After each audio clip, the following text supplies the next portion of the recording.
ನಾನು ಸರ್ಕಾರಕ್ಕೆ ರಿಕ್ವೆಸ್ಟ್ ಮಾಡೋದಿಷ್ಟೇ ರೀ. ನೀವ್ ಏನ್ ಮಾಡ್ತೀರಿ ಬಿಡ್ತೀರಿ ಗೊತ್ತಿಲ್ಲ. ಫಸ್ಟ್ ಟೀಚರ್ಸ್ ನ ನೇಮಕಾತಿ ಮಾಡಿ. ನೀವು ಸರ್ಕಾರ ನಾವು ಗ್ಯಾರಂಟಿಗಳನ್ನ ಕೊಟ್ಟೆ, ಈ ಗ್ಯಾರಂಟಿಗಳು ಯಾವ್ದಕ್ಕೂ ಯೂಸ್ ಆಗೋದಿಲ್ಲ. ಗ್ಯಾರಂಟಿಗಳಿಂದ ಜನ ಏನಪ್ಪಾ ಅಂದ್ರೆ ರೊಚ್ಚಿಗೆದ್ದಿದೆ. ಯಾಕಂದ್ರೆ ಸರ್ಕಾರಿ ಶಾಲೆಗಳಲ್ಲಿ ಶಿಕ್ಷಕರು ಇಲ್ಲ ಅನ್ನೋ ಕಾರಣಕ್ಕಾಗಿ ತುಂಬಾ ಏನಪ್ಪಾ ಅಂದ್ರೆ ಪ್ರಾಬ್ಲಮ್ ಆಗ್ತಾ ಇದೆ.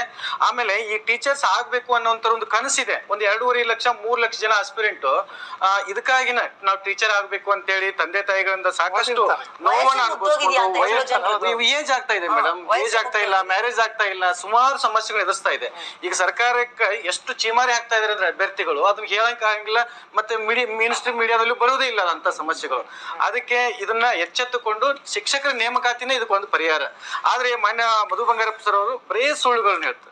2-3 ವರ್ಷ ಆಯ್ತು ಮೇಡಮ್, ಒಂದು ಟೀಚರ್ಸ್ ಸಿಂಗಲ್ ವೇಕೆನ್ಸಿ ತುಂಬಿಲ್ಲ ಆ ಮನುಷ್ಯ. ಬರೇ ಸುಳ್ಳುಗಳನ್ನ ಹೇಳ್ತಾರೆ. ಈಗ ಮಾತೆತ್ತಿದ್ರೆ 2,000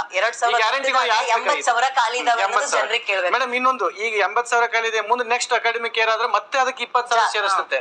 ಅಲ್ಲಿಗೆ 1 ಲಕ್ಷ ಆಯ್ತು. 10 ಸರ್ಕಾರಿ ಶಾಲೆಗಳು ನೆಲ ಸಮಾನ ಅದು. ನಾನು ಸರ್ಕಾರಕ್ಕೆ ರಿಕ್ವೆಸ್ಟ್ ಮಾಡೋದಿಷ್ಟೇ ರೀ.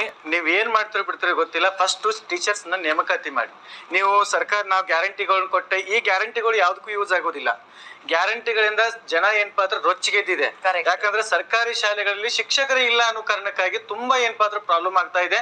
ಆಮೇಲೆ ಈ ಟೀಚರ್ಸ್ ಆಗ್ಬೇಕು ಅನ್ನೋಂತ ಒಂದು ಕನಸಿದೆ. 1.5 ಲಕ್ಷ 3 ಲಕ್ಷ ಜನ ಆಸ್ಪಿರೆಂಟ್ ಇದಕ್ಕಾಗಿನ ನಾವು ಟೀಚರ್ ಆಗ್ಬೇಕು ಅಂತ ಹೇಳಿ ತಂದೆ ತಾಯಿಗಳಿಂದ ಸಾಕಷ್ಟು ನೋವನ್ನ ಅನುಭವಿಸ್ಕೊಂಡು ಏಜ್ ಆಗ್ತಾ ಇದೆ ಮೇಡಮ್, ಏಜ್ ಆಗ್ತಾ ಇಲ್ಲ, ಮ್ಯಾರೇಜ್ ಆಗ್ತಾ ಇಲ್ಲ, ಸುಮಾರು ಸಮಸ್ಯೆಗಳು ಎದುರಿಸ್ತಾ ಇದೆ. ಈಗ ಸರ್ಕಾರಕ್ಕೆ ಎಷ್ಟು ಚೀಮಾರಿ ಆಗ್ತಾ ಇದಾರೆ ಅಂದ್ರೆ ಅಭ್ಯರ್ಥಿಗಳು ಅದನ್ನ ಹೇಳಕ್ ಆಗಂಗಿಲ್ಲ.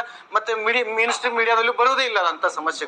ಅದಕ್ಕೆ ಇದನ್ನ ಎಚ್ಚೆತ್ತುಕೊಂಡು ಶಿಕ್ಷಕರ ನೇಮಕಾತಿನೇ ಇದಕ್ಕೊಂದು ಪರಿಹಾರ. ಆದ್ರೆ ಮಾನ್ಯ ಮಧು ಬಂಗಾರಪ್ಪ ಸರ್ ಅವರು ಬರೇ ಸುಳ್ಳುಗಳನ್ನ ಹೇಳ್ತಾರೆ. 2-3 ವರ್ಷ ಆಯ್ತು ಮೇಡಮ್, ಒಂದು ಟೀಚರ್ಸ್ ಸಿಂಗಲ್ ವೇಕೆನ್ಸಿ ತುಂಬಿಲ್ಲ ಆ ಮನುಷ್ಯ. ಬರೇ ಸುಳ್ಳುಗಳನ್ನ ಹೇಳ್ತಾರೆ. ಈಗ ಮಾತೆತ್ತಿದ್ರೆ 2,000 ಮೇಡಮ್ ಇನ್ನೊಂದು, ಈಗ 80,000 ಖಾಲಿ ಇದೆ. ಮುಂದೆ ನೆಕ್ಸ್ಟ್ ಅಕಾಡೆಮಿಕ್ ಇಯರ್ ಆದ್ರೆ ಮತ್ತೆ ಅದಕ್ಕೆ 20,000 ಸೇರಿಸುತ್ತೆ. ಅಲ್ಲಿಗೆ 1 ಲಕ್ಷ ಆಯ್ತು. 10 ಸರ್ಕಾರಿ ಶಾಲೆಗಳು ನೆಲ ಸಮಾನ ಅದು. ನಾನು ಸರ್ಕಾರಕ್ಕೆ ರಿಕ್ವೆಸ್ಟ್ ಮಾಡೋದಿಷ್ಟೇ ರೀ. ನೀವ್ ಏನ್ ಮಾಡ್ತೀರಿ ಬಿಡ್ತೀರಿ ಗೊತ್ತಿಲ್ಲ. ಫಸ್ಟ್ ಟೀಚರ್ಸ್ ನ ನೇಮಕಾತಿ ಮಾಡಿ. ನೀವು ಸರ್ಕಾರ ನಾವು ಗ್ಯಾರಂಟಿಗಳನ್ನ ಕೊಟ್ಟೆ, ಈ ಗ್ಯಾರಂಟಿಗಳು ಯಾವ್ದಕ್ಕೂ ಯೂಸ್ ಆಗೋದಿಲ್ಲ. ಗ್ಯಾರಂಟಿಗಳಿಂದ ಜನ ಏನಪ್ಪಾ ಅಂದ್ರೆ ರೊಚ್ಚಿಗೆದ್ದಿದೆ. ಯಾಕಂದ್ರೆ ಸರ್ಕಾರಿ ಶಾಲೆಗಳಲ್ಲಿ ಶಿಕ್ಷಕರು ಇಲ್ಲ ಅನ್ನೋ ಕಾರಣಕ್ಕಾಗಿ ತುಂಬಾ ಏನಪ್ಪಾ ಅಂದ್ರೆ ಪ್ರಾಬ್ಲಮ್ ಆಗ್ತಾ ಇದೆ. ಆಮೇಲೆ ಈ ಟೀಚರ್ಸ್ ಆಗ್ಬೇಕು ಅನ್ನೋಂತ ಒಂದು ಕನಸಿದೆ. 1.5 ಲಕ್ಷ 3 ಲಕ್ಷ ಜನ ಆಸ್ಪಿರೆಂಟ್ ಇದಕ್ಕಾಗಿನ ನಾವು ಟೀಚರ್ ಆಗ್ಬೇಕು ಅಂತ ಹೇಳಿ ತಂದೆ ತಾಯಿಗಳಿಂದ ಸಾಕಷ್ಟು ನೋವನ್ನ ಅನುಭವಿಸ್ಕೊಂಡು ಏಜ್ ಆಗ್ತಾ ಇದೆ ಮೇಡಮ್, ಏಜ್ ಆಗ್ತಾ ಇಲ್ಲ, ಮ್ಯಾರೇಜ್ ಆಗ್ತಾ ಇಲ್ಲ, ಸುಮಾರು ಸಮಸ್ಯೆಗಳು ಎದುರಿಸ್ತಾ ಇದೆ. ಈಗ ಸರ್ಕಾರಕ್ಕೆ ಎಷ್ಟು ಚೀಮಾರಿ ಆಗ್ತಾ ಇದಾರೆ ಅಂದ್ರೆ ಅಭ್ಯರ್ಥಿಗಳು ಅದನ್ನ ಹೇಳಕ್ ಆಗಂಗಿಲ್ಲ. ಮತ್ತೆ ಮೇನ್ ಸ್ಟ್ರೀಮ್ ಮೀಡಿಯಾದಲ್ಲೂ ಬರೋದೇ ಇಲ್ಲ ಅಂತ ಸಮಸ್ಯೆಗಳು. ಅದಕ್ಕೆ ಇದನ್ನ ಎಚ್ಚೆತ್ತುಕೊಂಡು ಶಿಕ್ಷಕರ ನೇಮಕಾತಿನೇ ಇದಕ್ಕೊಂದು ಪರಿಹಾರ.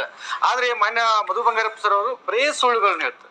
2-3 ವರ್ಷ ಆಯ್ತು ಮೇಡಮ್, ಒಂದು ಟೀಚರ್ಸ್ ಸಿಂಗಲ್ ವೇಕೆನ್ಸಿ ತುಂಬಿಲ್ಲ ಆ ಮನುಷ್ಯ. ಬರೇ ಸುಳ್ಳುಗಳನ್ನ ಹೇಳ್ತಾರೆ. ಈಗ ಮಾತೆತ್ತಿದ್ರೆ 2,000 ಮೇಡಮ್ ಇನ್ನೊಂದು, ಈಗ 80,000 ಖಾಲಿ ಇದೆ. ಮುಂದೆ ನೆಕ್ಸ್ಟ್ ಅಕಾಡೆಮಿಕ್ ಇಯರ್ ಆದ್ರೆ ಮತ್ತೆ ಅದಕ್ಕೆ 20,000 ಸೇರಿಸುತ್ತೆ. ಅಲ್ಲಿಗೆ 1 ಲಕ್ಷ ಆಯ್ತು. 10 ಸರ್ಕಾರಿ ಶಾಲೆಗಳು ನೆಲ ಸಮಾನ ಅದು.